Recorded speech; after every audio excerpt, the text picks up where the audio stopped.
I beg, I won't buy that album. I won't buy the album. I won't buy the album. Praise the Lord. Amen. Sisters, we really, really appreciate you. Thank you so much for that beautiful rendition from the heart. And it was beautiful. Put your hands together for Jesus. Praise the Lord. Praise the Lord. Our Zoom brethren, praise the Lord. Amen. Praise the Lord. Malachi chapter 3, and I'm reading from verse 1. The book of Malachi chapter 3, and from verse 1. Behold, I will send my messenger, and he shall prepare the way before me. And the Lord, whom ye seek, shall suddenly, somebody say suddenly, suddenly come to his temple, even the messenger of the covenant, whom ye delight in. Behold, he shall come, saith the Lord of hosts. Praise the Lord. Hallelujah. I said, praise the Lord. First of all, happy Father's Day to all the fathers. Once again, put your hands together for all our fathers in the house. Praise the Lord. We have a father in the house today. Chicago, we are in for a treat this morning. We have a signature and a special servant of God who is in our midst. And the thing I love about him is that he always brings the glow. Somebody said the glow. The glow and the glory of God into everything that he does. Our GS calls him the evangelist. This is from the GS himself. And I used to, when I'm driving from, when I'm leaving church and I'm driving from Chicago to Indiana, a journey which has come to an end. Amen. When I'm driving to Indiana, I'll open YouTube to Deeper Life Bible Church, Minnesota, and I don't miss the sermon, his sermons, and then they search the scriptures. He does the question and answer. If you haven't listened, tune in. Go to YouTube, type Deeper Life Bible Church, Minnesota. And the wisdom and the insights that you gather from those sessions, they're a great blessing. He's a man that I have loved, admired. I've tried to copy him little by little, but he runs so fast that, I'm still trying. He's a friend, he's a mentor, he's a model, and he's a man that walks by the Spirit of God and operates in the dimensions of the Spirit.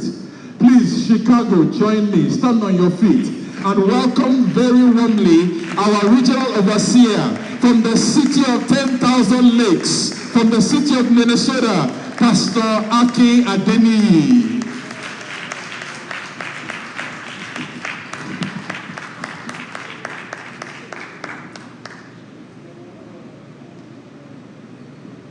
Amen. Amen. I want to begin by giving honor to whom it is due, our Lord Jesus Christ.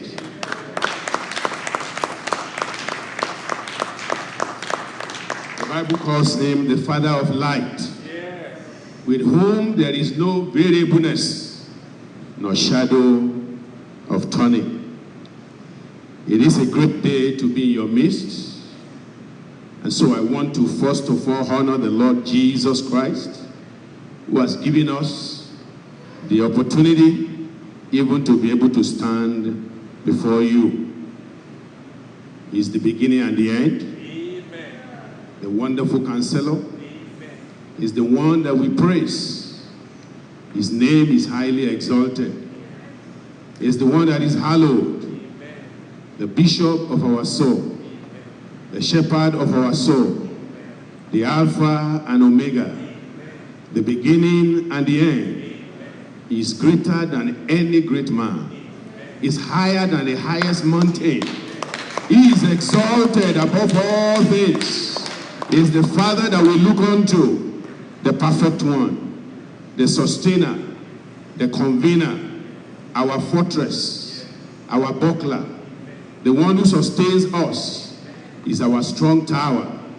Is the one that silenced the devil on our behalf. Is the one that gives us victory.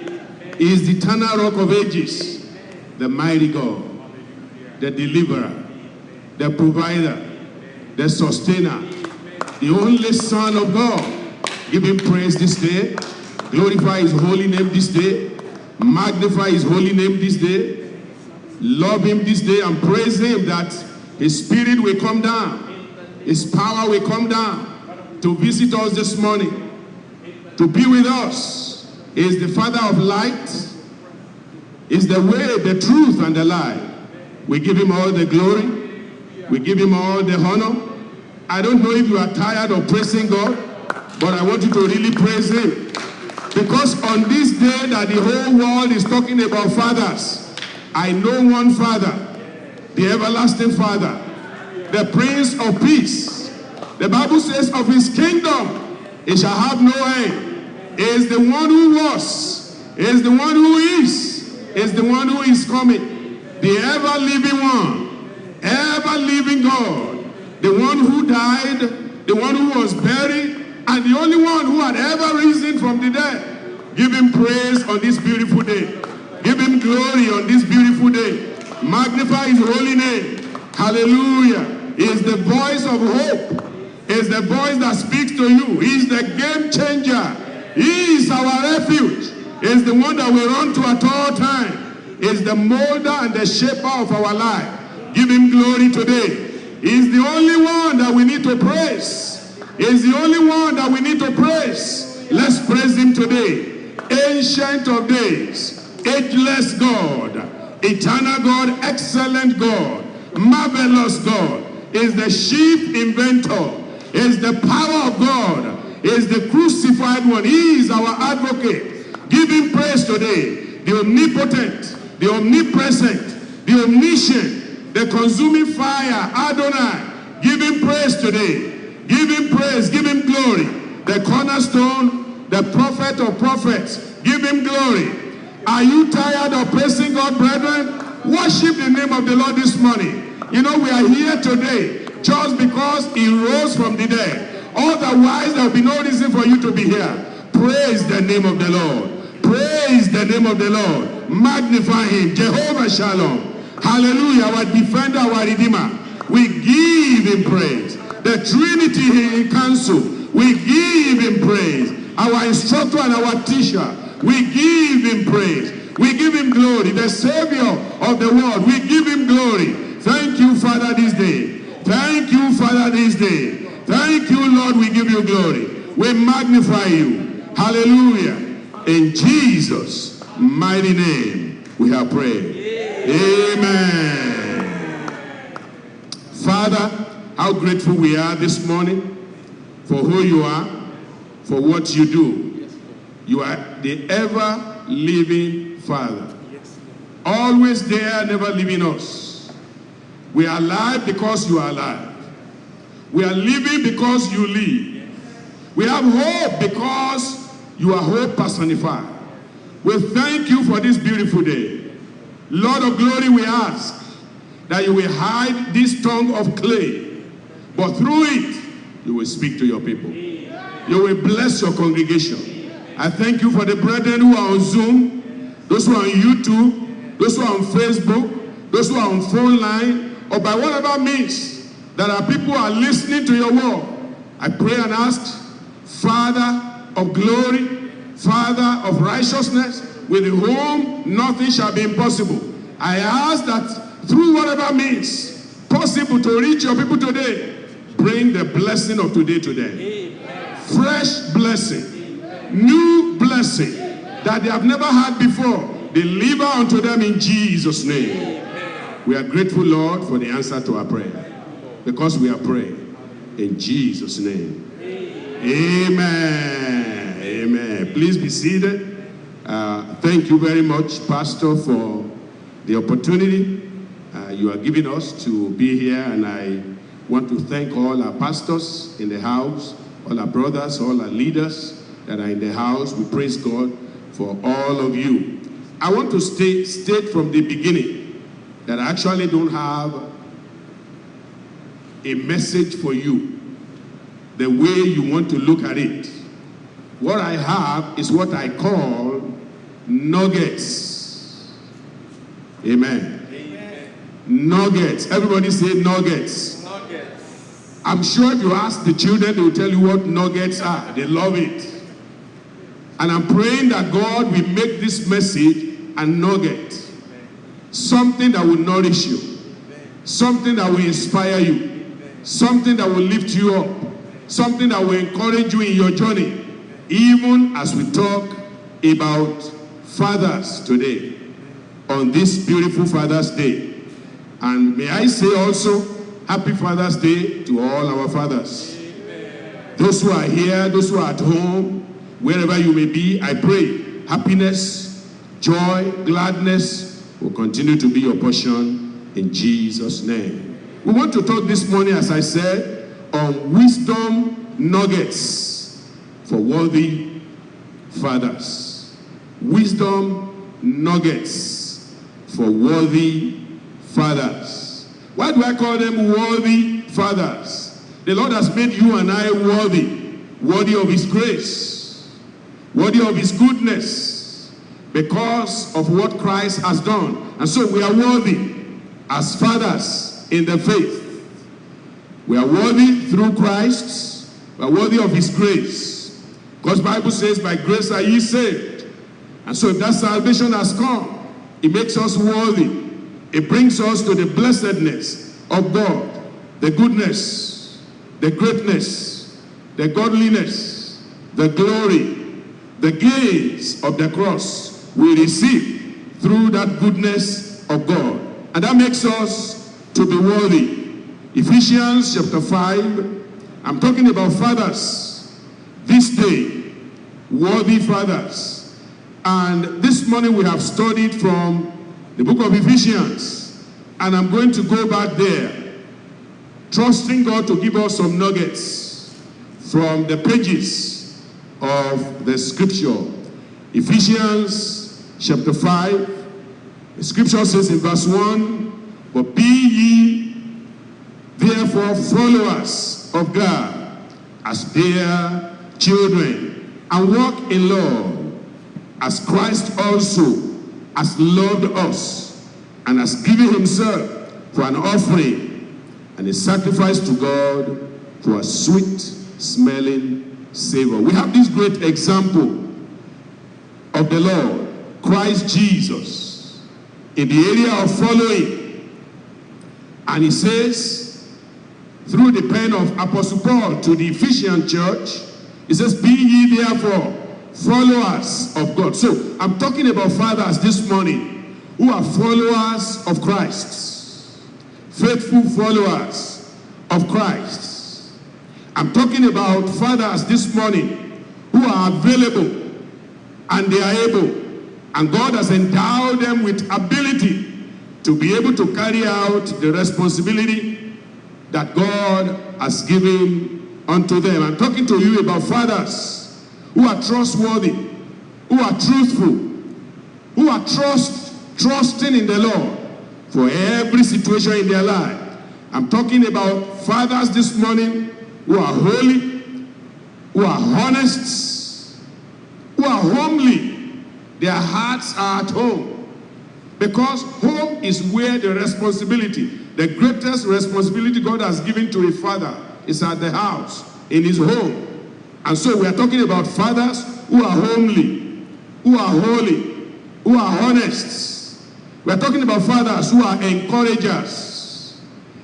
Encouragers, and they are encouraged in the Lord, but they are encouragers themselves. And they are engaged in the faithful service of the Lord. I'm talking about fathers who are resourceful, who are very real. Resourceful and real. They are real, they are genuine, they are not fake. They are true fathers. They are realistic in their expectations. Fathers, faithful followers of Christ. Fathers, available. They are able with the ability that God has given them. Fathers, trustworthy, truthful, and trusting in the Lord for everything, not trusting in themselves. Fathers who are honest, who are holy, who are homely.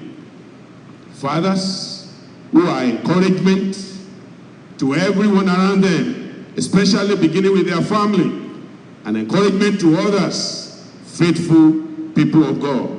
They are engagers, and they engage in the service of the Lord.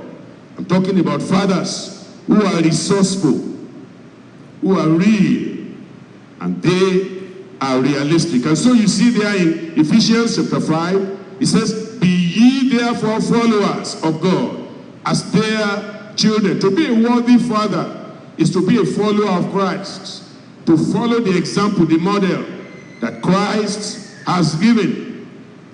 And my prayer this morning is that God will give you and I the grace to follow that faithful example in Jesus' name. Amen.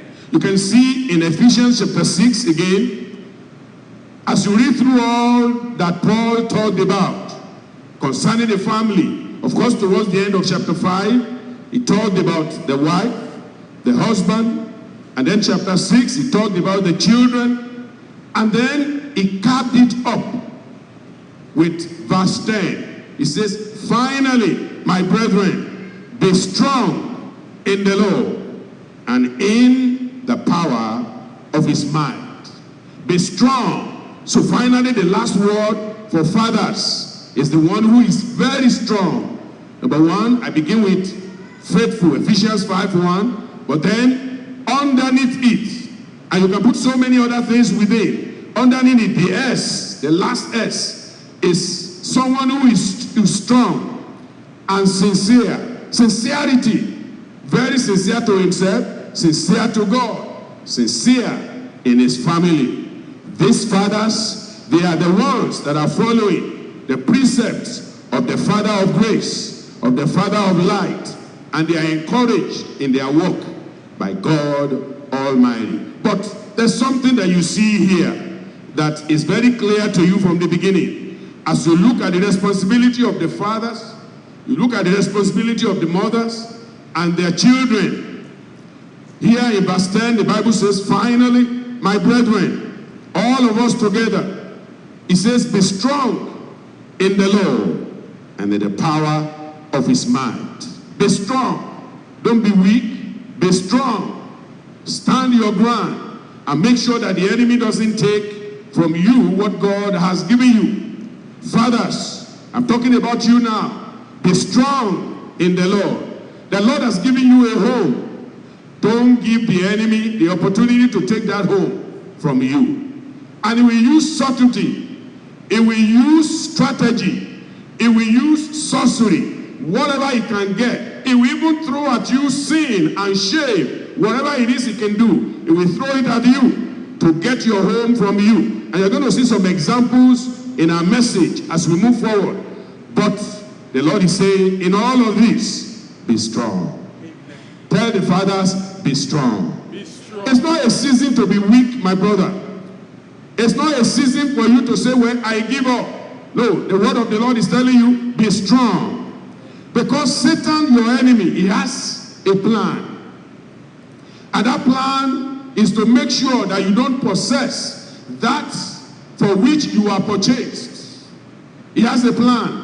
But you have to tell the devil that he will fail. You have to make sure that the devil fail in your life. And he will fail in your life. Amen. Fathers, the devil will fail in your life. Amen. Mothers, I'm talking about your husband, the devil will fail in their lives in Jesus' name. Amen. Children, I'm talking about your father. The devil will fail in his life in Jesus' name. Amen. And so, our prayer for fathers today is that they will be strong. Amen. The strength we are asking is the strength that is given to us that is unconquerable, the strength of God, the power of God. It says, be strong in the Lord. I'm not asking you to be physically strong. It's good to be physically strong, but I'm asking you to be strong in the Lord. There's a difference. There are some people, they are so strong. I even see one that was so strong by himself. He was able to pull a plane, an airplane. One man, they tie a rope around his waist and they tie a rope to the plane and he was able to push it. That's not the strength I'm talking about. Of course, that's significant, that's notable. The world can see that. But when you and I are strong in the Lord, the enemy will know. I said Satan will know that we are strong and God will make us strong. And so Paul is saying, with all the responsibility given to you as a father, be strong. Look at verse 4. Look at verse 4. He says, and ye fathers, provoke not your children to wrath. It takes strength in the Lord not to do that. Naturally speaking, that's an easy thing to do. It's natural to us to provoke people, to say things that can beat down the children, that can bring the wife to cry and cry all night. That's not difficult for us. We can do that so easily. But to apply restraint, where you have been slapped,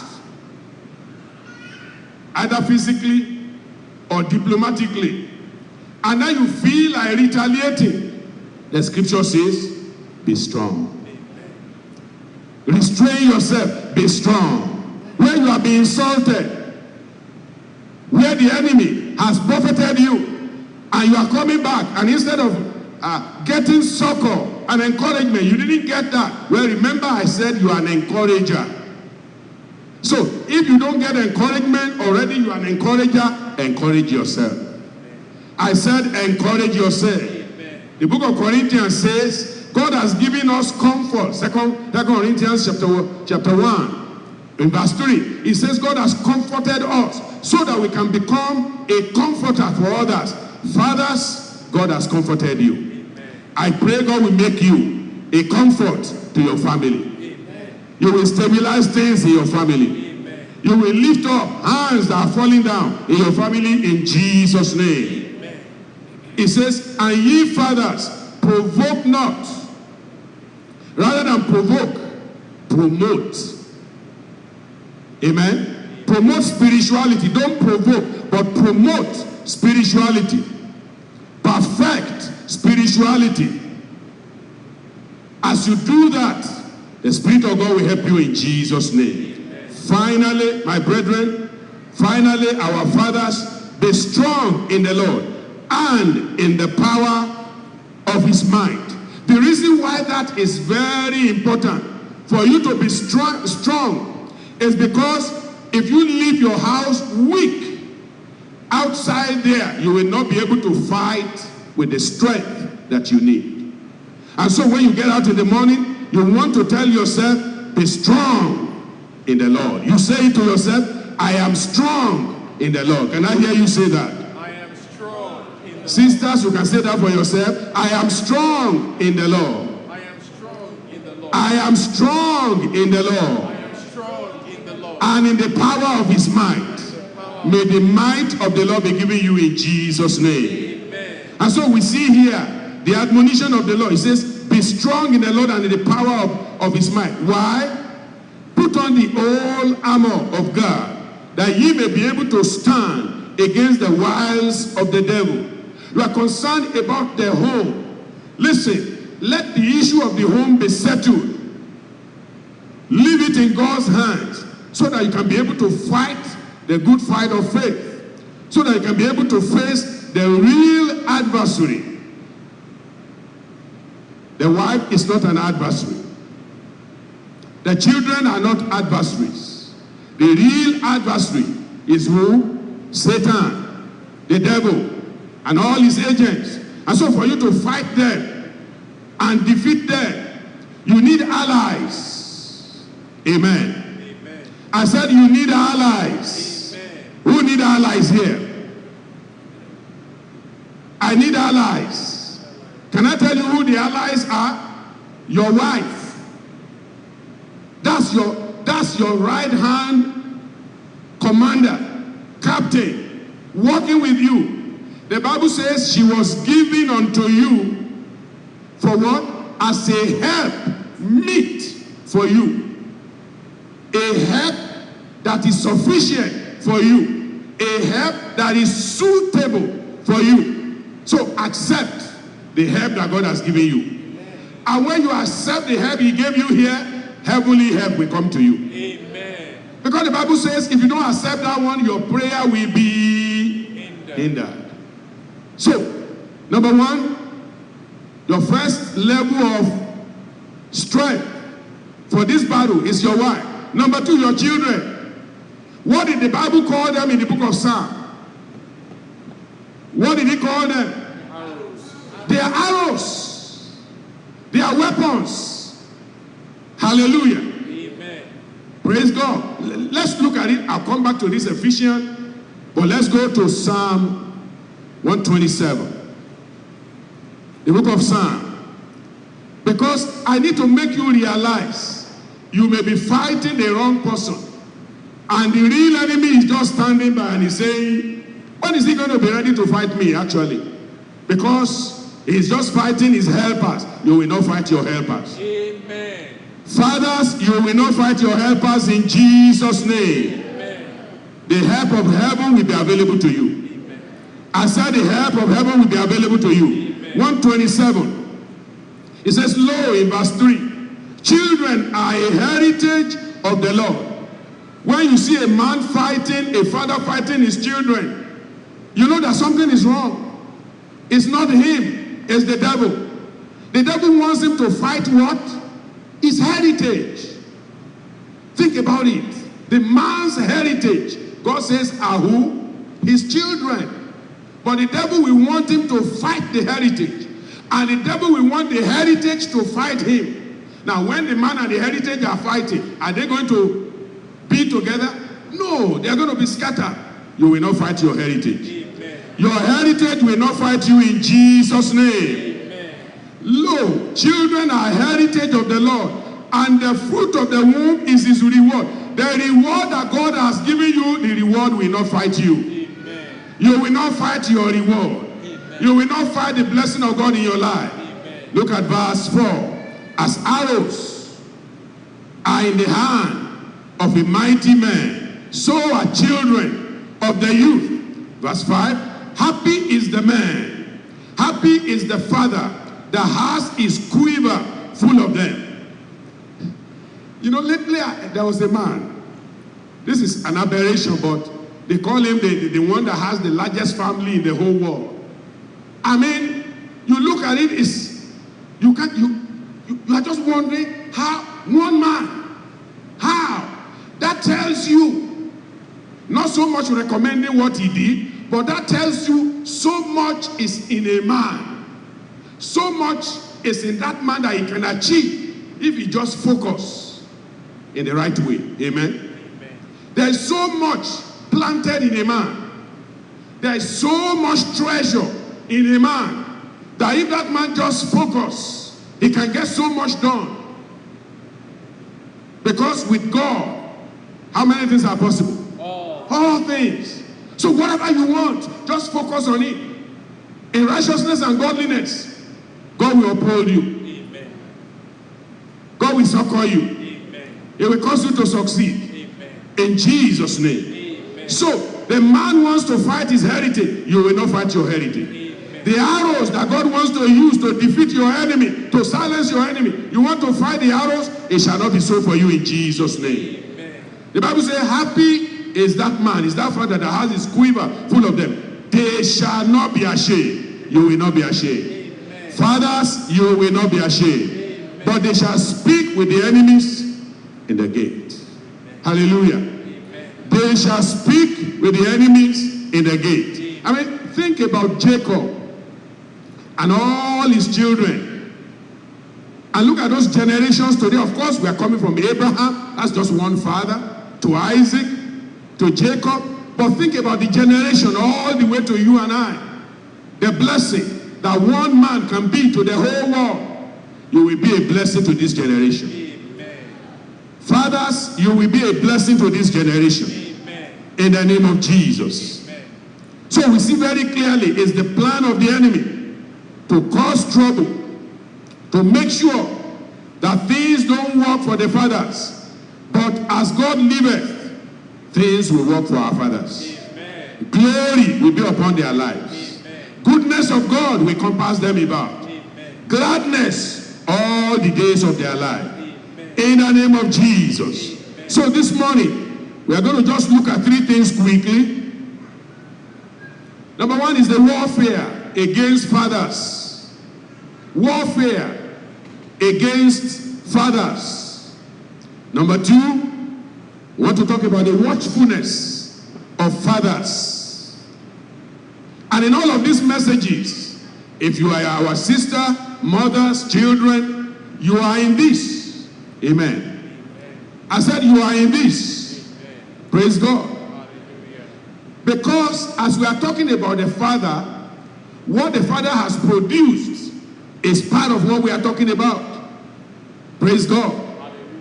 And so when we talk about the Father, we are talking about the house. The Father is very unique. The Father is very special. The Bible says, he said, look unto your father, Abraham and Sarah, your mother. He said, I called them alone. I blessed them. And when you look at the blessing, starting with one, it multiplied. And God says, that blessing is going to go from just one person to nations. He said, nations shall be of you. Amen. And so what God has started in the life of our fathers, the Lord will make it great. Amen. God will make it great. Amen. But brothers and sisters, we must address this issue of warfare against fathers. Help them to be watchful. And then we'll give them, the fathers, some words of wisdom. Wisdom for fathers. So we come back to the first aspect, warfare against fathers. When you see a home where all that I've said now, you have heritage, you have helpers, you have possessions, but you are fighting them, you know that there is a devil behind it. It is not just that the man wants to have trouble. It's because there is a devil who says he is going to fight the man, the father, until he will lose everything. Look at what he says in the book of Job. To a father, Job himself being a father. Look at what the devil said about him. Sometimes we don't think about this with perspective to what is happening in the homes. Job chapter 2. In Job chapter 2, in verse 3, and the Lord said unto Satan, hast thou considered my servant Job, that there is none like him in the earth? Think about this. God was boasting about this father, Job. God called him a perfect man, a perfect father, an upright father, one that feareth God. He eschewed evil. He holds his integrity fast. Even though the devil was moving God against him, for what reason? To destroy him without a cause. When you see a home, a father that is struggling, you know there is a devil behind it. A father that God has highly endowed, but is not able to make it together. He's struggling. Spiritually, he's struggling. Financially, he's struggling. In his career, he's struggling. And by the way, the Lord will bring those struggles to an end. Amen. God wants me to tell somebody today, your struggle is coming to an end in Jesus' name. Amen. God will open doors for you. Amen. Those weapons, those helpers that God has given unto you, the Lord will use them for his glory in your life in Jesus' name. Amen. But look at it. The Lord look at this man, this father, perfect, upright, fearing the Lord, eschewing evil. He eschewed evil. He's an upright man. But look at what the devil says concerning this man. You know, that's the second time that God will say the same thing. I mean, if God said it once, you will say, well, maybe it's just one time. But Bible says by two immutable things. If you go back to chapter 1, God said the same thing in verse 8. He said, as thou consider my servant Job, there is none like him in the earth, perfect, upright, feared God, eschewed evil. God repeated the same thing. And yet the devil was bent on destroying this man. We see a lot of destruction being done in the life of men outside there. We pray that God will cause it to cease. Amen. We pray that God will avail for all the men going through all sorts of situations out there in Jesus' name. Amen. You know, yesterday I decided that I was going to check something. You know, I looked at the composition of, generally, I looked at all composition, but I said, well, for us Africans in the state of Illinois, what's the percentage of Africans in the state of Illinois? Not just Africans, but blacks generally. In the state of Illinois, it's about 15 to 19%. But when I looked at the population of those, the population in relation to how, you know, the population of the city, in relation to how many people are in prison of men, is 50-something%. It's that high. Think about that. Mostly men. So that tells you the battle that is against fathers. Because God has given them an assignment that no one else can do. Mothers, we praise God for you. But you are not fathers. We thank God for who our fathers are and mothers are. Your assignments are different. And when the father is not there, you can see the difference. And so the devil knows, and he will use every opportunity to fight against fathers, warfare against fathers. But look at what Satan said in verse 4 of that Job chapter 2 that we read.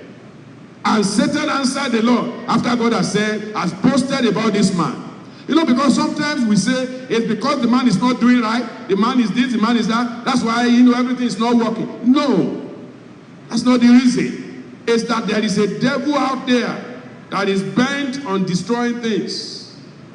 It will not destroy you. Amen. It will not destroy your home. Amen. It will not destroy your family. Amen. The Lord will fight for you. Amen. You will prevail over the enemy. Amen. In the name of Jesus. Amen. Satan answered the Lord and said, yes, I know you are trying to boast about him. I know you say he is good, but look at what he said. Skin for skin. Yea, all that a man has will he give for his life. Please think about that statement. Pray about that statement so that God will give you understanding. Sisters, wives here, pray about that statement. The devil said, skin for skin. Yea, all that a man has, he will give for his life. The life of these men, the lives of these men are at stake. And so God is calling us children. God is calling us wives to be helpers of their destiny. Because there is a devil who says skin for skin. And when the devil says that, it means he is going to use everything usable against the man. Now think about Job. First, the devil took his wealth. You thought that was the end. And then he took his health. Remember he said, all that a man has, he will give. That's why you go out there, you see the men, you see what is happening with them. Health is not good. Wealth, they are nowhere to be found. And you're asking yourself, what's going on? The devil, Satan. That's why you and I are going to pray for them, that the Lord will sustain them. He took the wealth, the catch, because a man's wealth includes the children, the resources, that God has given unto him, the arrows in his hands, the devil took them, took all the children, took the cattle, took the children, took his health.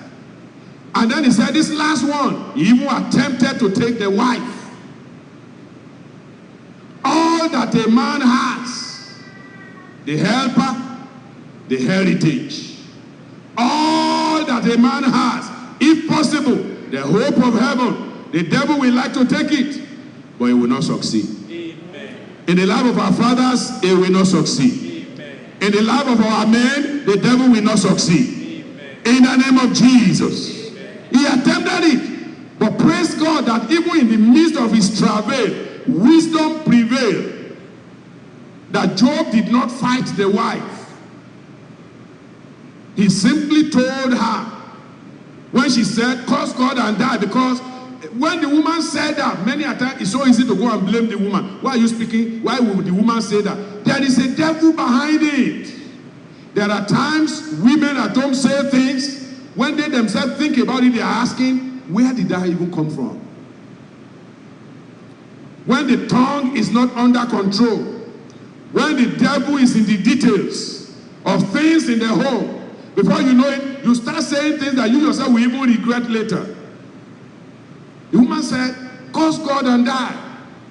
Remember, the devil said, all that a man has is health, his heritage, the hope of heaven, the humans around him. He took everything that can give him comfort, and then he sent those miserable comforters.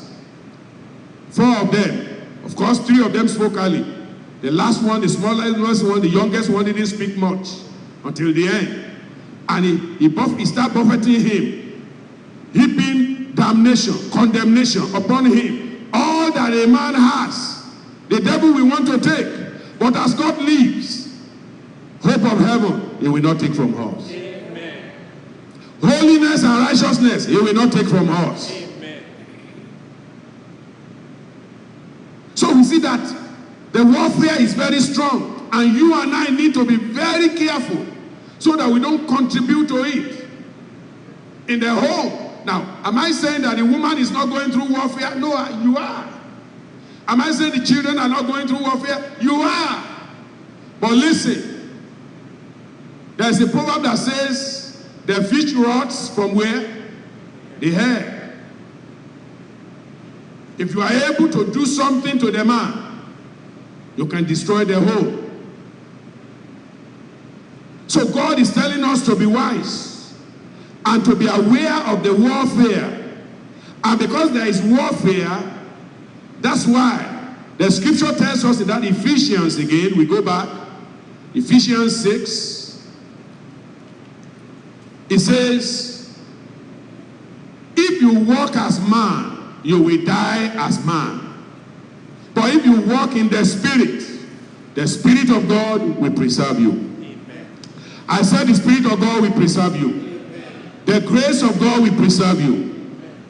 Warfare against man. So Apostle said, men, fathers, be strong in the Lord and in the power of his mind. Put on the whole armor, that you may be able to stand against the wiles, the strategy, the subtlety of the devil. He said, because we wrestle not against flesh and blood. Sometimes we think the battle is between husband, wife, children. That's not really.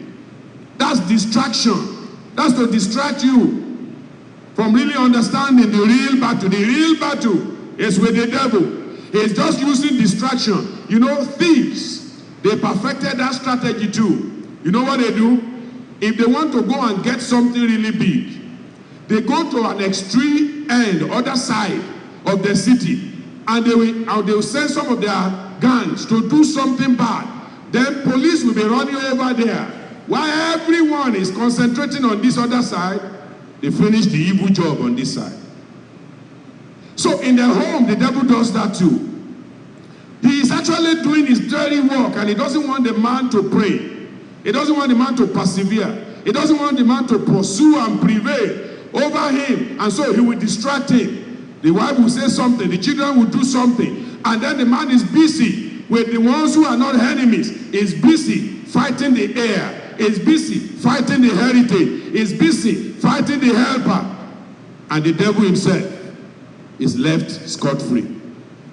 I pray the Lord will give us wisdom. Amen. So here we see that wisdom prevailed, and by the grace of God, Job was able to prevail. Fathers, the Lord will cause you to prevail. Amen. I said the Lord will cause you to prevail. Amen. In fact, the issue of being more careful is even much more to those of us who are children of God, because the more God praise you, the more God says you are pleasing to him, the more the enemy wants to pile on you. You know the story of, I have so many examples, but time will fail us, of Gideon, of Asa, of Uzziah.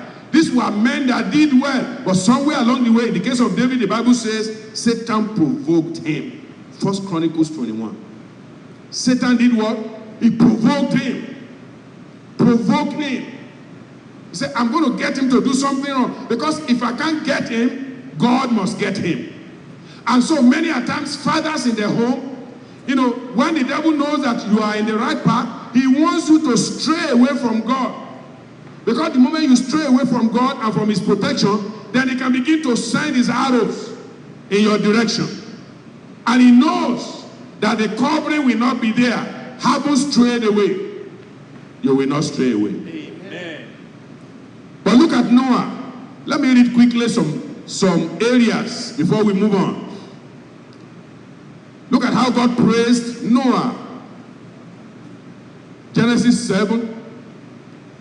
Just one verse each. And I'm just going to keep running through it. I'm just trying to show you a pattern. The warfare against the fathers. Genesis chapter 5. Chapter 7 rather. Pardon me. Verse 1. And the Lord said unto Noah, Come thou, and all thy house into the ark, for thee have I seen righteous before me in this generation. Genesis chapter 8 verse 1. And God remembered Noah and every living thing. Genesis chapter 8 verse 16. And God spake unto Noah. And in that speaking, it includes, be fruitful and multiply upon the earth. Blessing that God was putting upon him. And we are told that Noah even builded an altar unto the Lord. Verse 20. And it's because of Noah that God even made a proclamation in verse 22. While the earth remaineth, seed time and harvest, and cold and heat, and summer and winter, and day and night shall not cease. What a blessing. He pleased the Lord. But there is a devil that is hiding. Brethren, this is where we have to be careful. To understand that the warfare is always at the corner. But the Lord will keep us. Amen. I said the Lord will keep you. Chapter 9. Chapter 9 verse 1. And God blessed Noah and his sons and said unto them, Be fruitful and multiply and replenish the earth. And the fear of you and the dread of you shall be upon everything on the earth. You know, God just blessing, blessing, blessing. God spoke concerning him. But let's move quickly to verse 8. And God spake unto Noah and to his sons with him, saying, Behold, I establish my covenant with you and with your seed after you. I mean, good things, just like Noah. God spoke good things, good things, good things. But you know, it's like the devil was hiding in the corner. Look at verse 20. And Noah began to be a husbandman. Noah began to be what? A husbandman. And he planted a vineyard. And he drank of the wine. And he was drunk. Just a little carelessness. But as little as that may look to us, is the strategy of the devil. It tells you there are things the man may get into. If you didn't ask God, we didn't hear that God told him to plant a vineyard. It was just something that he thought was okay. And as a result of it, he became drunk. He was uncovered. You know what happened after that? As a result of that terrible situation, he began to curse his own heritage. You will not curse your heritage. We will not curse our heritage. What's our heritage? What did Psalm say? Children, heritage. Noah began to curse his heritage. Can you believe that? It's like God said, you are saved, you are sanctified, you are spirit-filled, you are seated in high places. The devil cannot get you. You say, then you begin to reverse that. God forbid. I said God forbid. But that's what Noah did. He cursed his heritage. The heirs. He cursed them. He said, cursed be Canaan. In verse 25. The servant of servant shall he be unto his brethren. He cursed the heritage. And then he begins to do partiality. He had preference for one to the other. God doesn't want us to do that. When the enemy has taken the battle to your home, you begin to see that preferential treatment. You begin to persecute each other. You are no longer pondering on the things of God, but you are walking the pathway that will lead to the wrong place. Fathers, there is a warfare, but by the grace of God, you will overcome. Amen. The Lord will give you victory to overcome in Jesus' name. Amen. Let's go to number 2, watchfulness of fathers. This is very important. God wants you and I to be watchful. We will be watchful. Amen. Because I've shown you, I've taken more time to talk about the warfare, because sometimes that's what we don't think about. The warfare. There's war going on in the home. And it's a daily battle. In fact, I would say it's moment by moment battle. And if you are not winning the battle in the spirit, secularly, you will not be able to win. So it begins with winning the battle of salvation. Sanctification and stability in the Lord. You win that battle first. By the help of God. You are stabilized. You are established in the things of the Lord. Then by the grace of God, you are able to stand your ground against the onslaught of the devil. So we need to be watchful. 1 Peter chapter 5 verse 8, be sober, be vigilant, because your adversary, the devil, as a roaring lion, walketh about, seeking whom he may devour. That's all he's doing. But look at what the Bible says. Watchfulness. It says you should do what? Resist steadfast in the faith. Resist him steadfast in the faith. And the scripture says, knowing the same afflictions are accomplished in your brethren that are in the world. Praise the Lord. Now here is where the scripture makes a difference. It says when you look at people in the world who are not under the banner of Christ, the enemy is accomplishing that purpose in their life. They have no power. He said, but you as a child of God, as a father, resist him with the name of Jesus. Amen. Resist him with the blood of Jesus. Resist him with the authority that God has given unto you. Resist him with wisdom to take care of your home. Don't allow the enemy to take care of you, to take your home from you. Resist him steadfastly, and God will give you the grace to resist. Amen. Fathers, will you permit me to say this? If for any reason at any time you are tempted to be angry, I say remember Moses. One time anger cost him so much. Anger can lead to a whole lot of things in the home. Fathers, may God give you victory over anger. Amen. This is the area that every father must be watchful on. If you are tempted by money, either the fullness or the lack of it, I said remember that we are not redeemed by the things of this world, by money, but by the precious blood of Jesus. So when you are tempted by money, Remember to say, my God shall supply all my needs according to his riches in glory by Christ Jesus. Because if you take that money, that may just be the end. But God forbid. I said, God forbid. If you are tempted and adultery is beckoning, I say, remember David. Beloved of God, but adultery. And God didn't hide him till today. The story is, every time you remember David, what do you remember? Bathsheba and adultery. With the greatness of such a man, all you remember is the blemish. Sweet psalmists, sometimes we don't even remember. David, Bathsheba, adultery. It's a blemish that you must not allow the enemy to bring in. Remember, when you are tempted by the things of the world, worldliness, the goodly Babylonish garment that the world can give, I say, remember Achan. Because he took that garment, the wedge of gold, he never spent the money. He never wear the Babylonish garment. How do you wear Babylonish garment in the midst of the Israelites? Is it going to work? No, you're going to look awkward. So there are things we may be pursuing, and God says, take it easy. Take it easy. I'm able to give you more than this. And I'm going to give you the one that will give you glory. Not the one that you will get and you'll be hiding. The Lord will give us wisdom. Amen.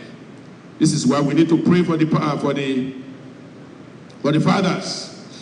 So if you are tempted to compromise, remember Ananias. Remember Sapphira. Just one time, we don't know about them much, but just one time compromise, and they lost their life, and they ended up in hell. One time. That's all we know about them. One time.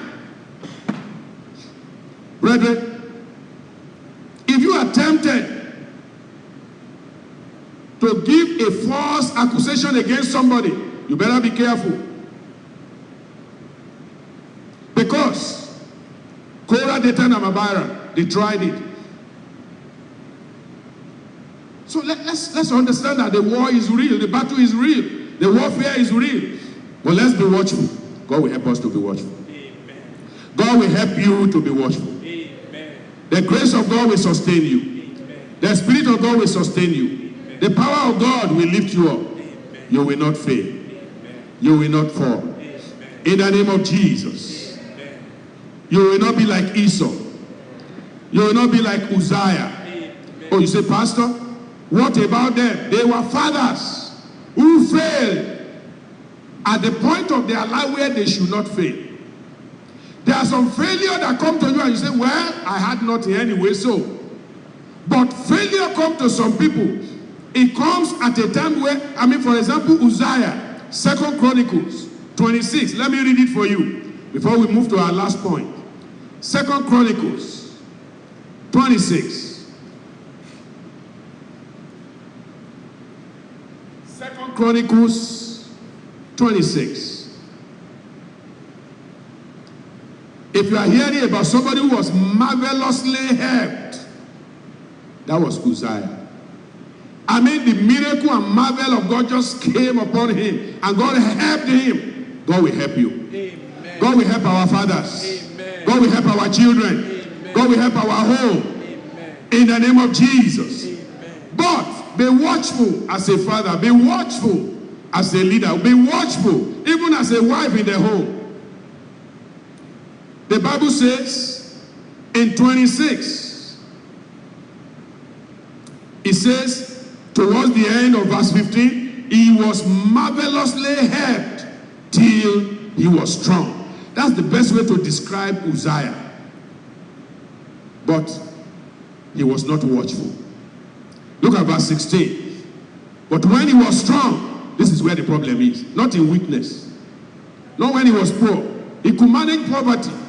He could manage all the other things. When he was not even king, he was okay. He could manage all the adversity. But when he was strong, brethren, listen. For us in North America, may God help us. Amen. Fathers in North America, may God help you. Amen. When you were over there in Africa, you were spiritually strong. But in substance, so. But now you are in North America, strong. Financially, strong. Substance, strong. Can you take a lesson from Uzziah? But when he was strong, his heart was lifted up. For what? To his destruction. Did Uzziah want to destroy himself? No. The devil was in the detail. I keep repeating that. When the devil gets into the details of people's life, they lose focus. He was strong and his heart was lifted up to his destruction. For he transgressed against the Lord his God. And he went into the temple of the Lord to burn incense upon the altar. And Azariah the priest went in after him. With him, 80 priests of the Lord. They were valiant men, and they withstood Uzziah the king, and said unto him, It appertaineth not unto thee, Uzziah, to burn incense unto the Lord, but to the priests, the sons of Aaron, that are consecrated to burn incense. Go out of the sanctuary, for thou hast trespassed, neither shall it be for thy honor from the Lord. Now, when a man is confronted like that, what should he do? I think he should just fall on his face. I'm very sorry. I don't know what came over me. Please have mercy on me. Please pray for me. And I know I should have realized that. You see, he wasn't a man who didn't walk the way of God. If you are totally a devilish man, we will say, well, but for a man, you look at the beginning of this man. Hallelujah. In chapter 6, 16 years old, in verse 3, was Uzziah when he began to reign. And he reigned 52 years. His mother's name was Jecoliah of Jerusalem. And he did that which was right in the sight of the Lord, according to all that his father Amaziah did. Thank God for godly fathers. Amen. Putting us in the right way, helping us to follow. May God give us grace to follow. Amen. And if we are following, may we continue to follow. Amen. May we follow to the end in Jesus' name. Amen. Because it's not just following in the beginning. It's good to follow in the beginning. It's good to follow in the middle. But how about the end? Are you still following? You will follow. Amen. He had a good father. Look at verse 5. And he sought God in the days of Zechariah, who had understanding the visions of God. And as long as he sought the Lord, God made him to do what? To prosper. Hallelujah. Amen. But when the godly counselor was taken out, there are some counselors that they will hinder you and hinder your spirituality. Zechariah was not like that. He was not like that. It was those people. It wasn't like Isaiah. You go to Isaiah, he said in the year that King Uzziah died, it was like something was covering his eye, he couldn't see. But no, this is a different side of it. This man was doing good because there was a godly counselor, but as soon as the man was taken away, he lost touch with God. You will not lose touch with God. Amen. Our fathers will not lose touch with God. Amen. The Bible says God made him to prosper. But look at him now. He should have just fallen on his face and say, I'm sorry. I'm just a king. Maybe I'm overzealous. Forgive me. No. He turned the other skin that, pride puts into people. Oh, so I as the king cannot go now and sacrifice? Mr. Priest, who even gave you this is my kingdom. Now the kingdom has become his. I'm the king here. Whatever I do, I have all authority. What did he do? In verse 19, that Uzziah was wroth. I told us in the beginning, I said, may God deliver us from anger. Amen. When people get angry, they don't know the end of it. So it's just better, don't get angry. Just don't get angry. Because the Bible says, be angry and do what? And sin not. Well, that kind of anger is that there's something you don't like. An ungodly thing is going on. But even while you are angry with the ungodly thing going on, don't sin. Don't allow sin to come in. Don't use unrighteousness to condemn unrighteousness. Condemn condemn unrighteousness in righteousness. Don't allow the devil to come into the details again and make you to become a sinner and you are angry. So look at the man. He was angry. He was wroth. He was so angry that he had a censer in his hand to burn incense. And he still insisted he was going to burn. He was wroth, but while he was wroth, the Bible says, with the priest, leprosy even rose up in his forehead before the priest in the house of the Lord, from beside the incense altar. And Azariah the chief priest and all the priests looked upon him, and behold, he was leprous.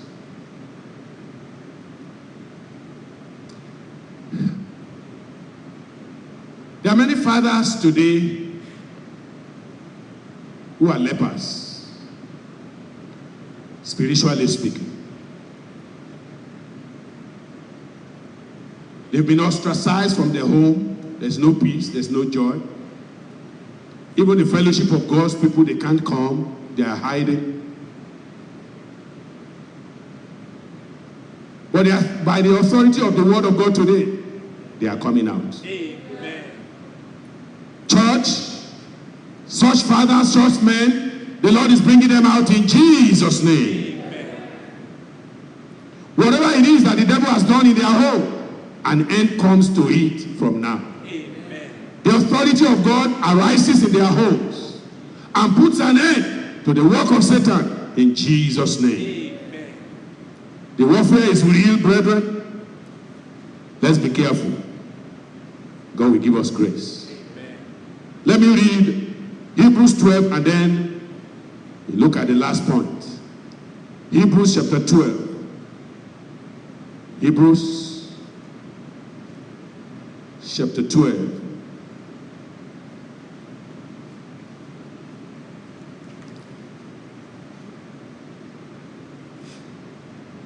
Hebrews chapter 12, verse 15. It says, looking diligently, lest any man fail of the grace of God. Our men will not fail in the grace of God. Amen. Our fathers will not fail of the grace of God. Amen. Lest any root of bitterness spring up, trouble you, and thereby many be defiled. Verse 16, lest there be any fornicator or profane person, as Esau, look at it here, who for one morsel of meat sold his birthright. But look at verse 17, for ye know how that afterward, when he will have inherited the blessing, he fought his heritage. He dashed out his heritage. He gave it out cheaply for one morsel of food. When he will have inherited the blessing, he was rejected. God will not reject us. Amen. For he found no place of repentance, though he sought it carefully with what? With tears. There are some things people lose in life. It doesn't matter how much they cry before God, they can't get it back. They can't. That's why we have to be very careful. I pray God will help you. Amen. I said God will help us. Amen. Wisdom for fathers. Point number 3, wisdom for fathers. Matthew chapter 10. Wisdom for fathers. I pray this wisdom will prevail in our lives. Amen. This wisdom will prevail in our homes. Amen. You know, the Lord Jesus was speaking to the fathers of old, his disciples, in Matthew chapter 10. In verse 20, in fact, verse 19, he says, but when they deliver you up, take no thought how or what ye shall speak, for it shall be given to you in that same hour what ye shall speak. For it is not ye that speak, but the Spirit of your Father which speaketh in you. The Spirit of your Father will speak through you. That's why the Bible says, our Father who art in heaven.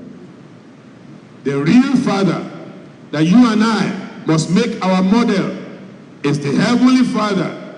And we must make sure that His Spirit speaks through us at all times. His Spirit. must speak through us. He said, I will give you a mouth and a wisdom that no man can gainsay. May that wisdom be given you. Amen. May the Lord anoint you with that wisdom. Amen. May the Lord give you that mouth and a wisdom today in Jesus' name. Amen. For our fathers, that when provocation comes, you have a mouth and a wisdom. You have a mouth that can speak. Do you understand? But you have a wisdom to speak only when it's necessary. And to speak the right things. You are not speaking like Noah and cursing your generation and cursing the children and cursing everybody. You have a mouth and a wisdom.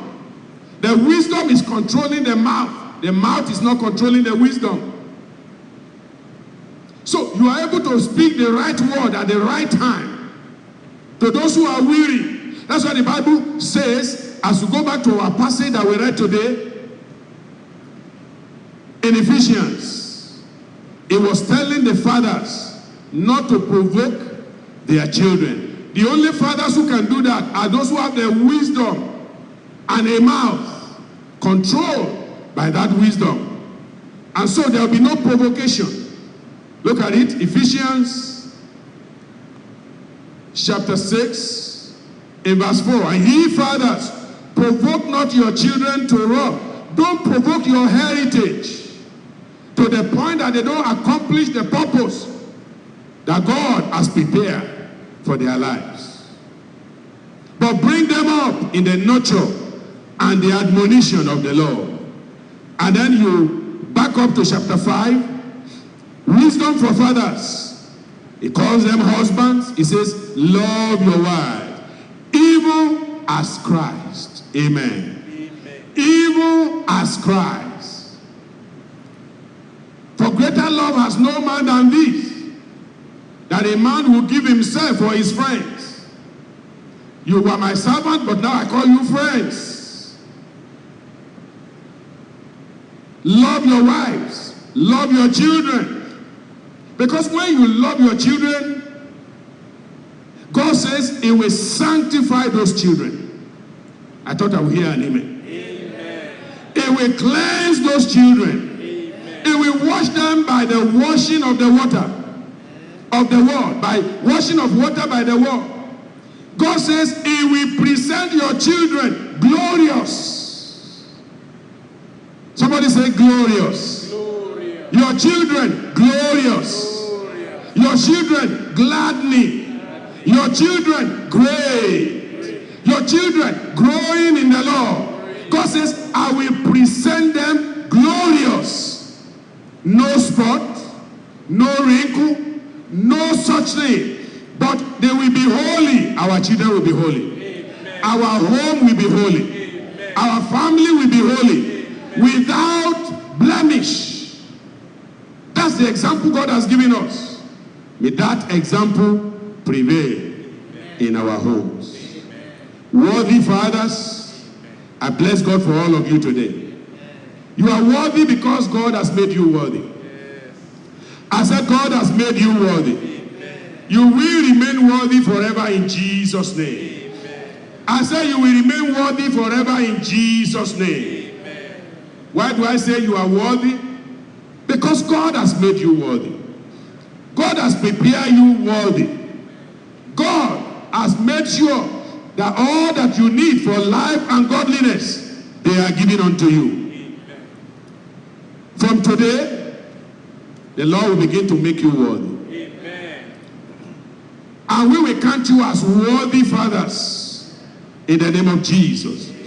Especially when you are in the house of the Lord and doing the things of the Lord. God will make you worthy. Amen. 1 Timothy 6:1 says, let as many servants as are under the yoke. See, fathers, you are servants. You are under the yoke. You are under a command. You are under the bond of the Lord Jesus Christ. My yoke is easy and my body is light. Let as many servants, as many fathers are under the yoke, count their own masters worthy of all honor, that the name of God and his doctrine be not blasphemed. As you continue to do that which God has given unto you, you will continue to be worthy.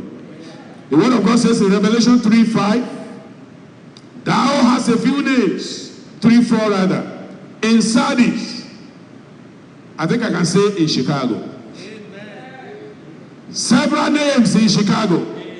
Multitudes of men, fathers in Chicago, who have not defiled their garments. Here is what God is saying to you. You will walk with him in white, because you are worthy.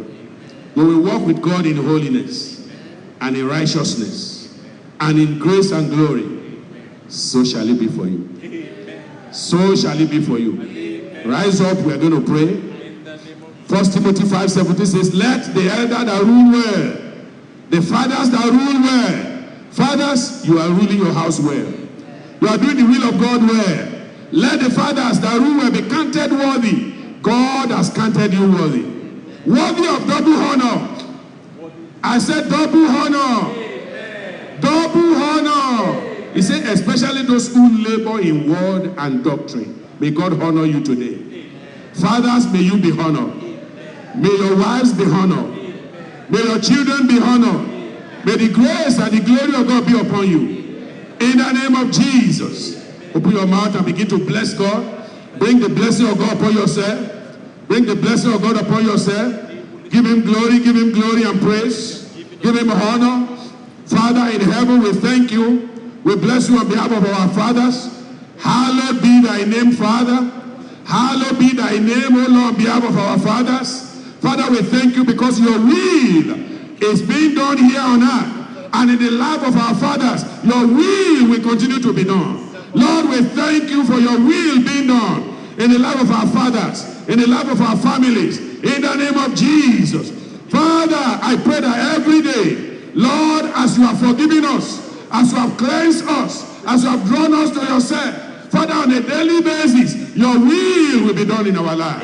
It is your will to save us. It is your will to sanctify us. It's your will to stabilize us. It's your will to make us successful. It's your will to succor us. It's your will to establish us. Father, let your will be done in Jesus' name. For our fathers, O Lord, in the house, I pray for double honor.